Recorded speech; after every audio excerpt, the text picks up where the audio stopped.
Il y a plusieurs choses qui sont arrivées parce que j'ai été abusée avec quelque chose que quelqu'un m'a vendu, un thermopompe. Il a marché un an. Après ça, ils ont été en faillite. Puis j'ai payé 13 500 $, puis il ne marche pas encore. Puis quand ils sont venus pour le réparer, ils m'ont demandé de faire un contrat de 1 000 $ pour un an. Puis j'ai dit non. Puis là, il est encore là, puis il ne fonctionne pas. Fait que c'est moi qui ai été payé encore. C'est encore de la maltraitance. Moi, j'appelle ça de l'abus, mais les gens appellent ça de la maltraitance. Y a-t-il d'autres situations? Vous avez été victime de maltraitance dans votre vie? Ah, je peux en compter beaucoup, dans ma jeunesse aussi. Si on parle plus... Mais des personnes les âgées, aînés, là. ouais. Des aînés, parce que c'est nous autres, réellement, c'est nous autres qui est la cible, je vais dire comme qu'on dit. On est réellement, je ne sais pas pourquoi que toutes les personnes abusent de nous autres, mais c'est parce que peut-être que on est plus sensible aux gens, puis on essaye, on n'a pas d'amour, des fois on est tout seul, on n'a pas d'enfants, mais on a des enfants, ils viennent pas nous voir, ils pensaient juste quand ils viennent, c'est juste pour avoir de l'argent, fait que ça, c'est encore de l'abus. Fait que c'est toujours comme ça, fait que faut toujours faire attention, parce qu'on n'est pas...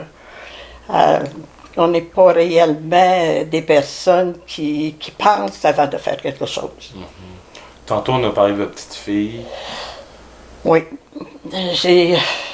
Ma petite fille écrivait sur l'Internet. Puis là, elle est venue en contact avec un jeune homme qui restait en Philippines. Fait qu'elle est partie pour Philippines pour un an, elle s'est mariée là-bas. Puis elle n'avait pas de sous là-bas, elle n'avait rien mangé, fait qu'on y envoyait de l'argent. Fait qu'on a envoyé de l'argent pour qu'elle revienne ici au Québec. Puis quand elle est revenue, ben, elle n'avait pas d'argent, elle n'avait pas de place. Fait que moi, j'ai dit, viens-t'en chez mamie. J'ai dit, mamie va te garder. Fait que là, je l'ai gardée. Au bout de 6 mois, elle a eu une amie qui est rentrée en bas. Fait que moi, j'ai descendu en bas pour voir qui c'était. C'est ma maison. Fait que son ami m'a demandé comment ça allait avec ma petite fille. J'ai dit, ça va très bien, mais j'ai dit, elle fait beaucoup de cadres avec toutes sortes de choses. Puis j'ai dit, c'est plein en bas, puis j'ai dit, ça va tout faire des trous, puis tout ça. Puis j'ai dit, je vais être encore obligée de faire peinturer. Fait que là, moi, j'ai monté en haut, je me suis pas occupée. Fait que le lendemain matin, j'ai descendu en bas pour arriver, pour faire sortir son chat. Mais toutes les cadres étaient partis, puis c'était tout plein de trous. Fait que j'ai remonté en haut. Ah, j'ai dit, oh non, ça se peut pas. Fait que j'ai appelé ma fille, j'ai dit, Rebecca est partie. Elle a dit, oui, elle est rendue chez sa sœur. J'ai dit, OK. Fait que dans l'après-midi, j'ai reçu une lettre en me disant que j'étais jalouse, que je ne l'aimais pas, puis que j'avais jamais rien fait pour mes petits-enfants, puis que je fouillais dans ses affaires pour savoir qu'est-ce qu'il y en a, puis que j'étais pas une bonne grand-mère. Puis après ça, elle m'a dit que j'étais une pomme pourrie. Puis elle dit, tous les enfants t'aiment pas pour ça. Fait que là, ben moi, je me suis mis à pleurer, puis j'ai encore de la misère à l'accepter. Je m'excuse.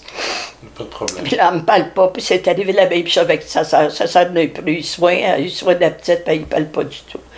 Fait que ça arrive dans toutes les familles, mais réellement, là, ça nous fait beaucoup de peine, puis on a de la difficulté à accepter ça. Moi, j'y pardonne, mais elle ne me parle pas, puis ça me fait mal, puis surtout que je suis malade. Elle a un cancer, puis je ne sais jamais à quelle minute je vais partir. J'aurais aimé ça qu'elle vienne, mais c'est impossible. J'ai beaucoup de peine. Beaucoup, beaucoup. Puis réellement, ça me fait très mal. Puis là, excusez, c'est l'émotion que j'ai. Puis là, mais je ne sais pas. Avec le cancer que j'ai, je ne sais pas combien de temps qu'il me laisse à vivre. J'en ai voulu toutes les avoir. Je vais avoir 85 ans, là, puis je ne sais pas comment ça va finir. Fait que j'ai fait ce rapport-là pour montrer au monde qu'on n'est jamais à l'abri de la maltraitance, jamais, jamais. Que ce soit nos enfants, que ce soit nos petits-enfants, que ce soit nos voisins, nos maris, on n'est jamais, jamais à l'abri de la maltraitance. Fait que s'il vous plaît, là, les personnes âgées, faites attention à ça. Puis je suis très contente de faire ce rapport-là avec les jeunes. Puis je vous remercie beaucoup, tout le monde. Puis que Dieu vous protège et vous garde en vie. Merci.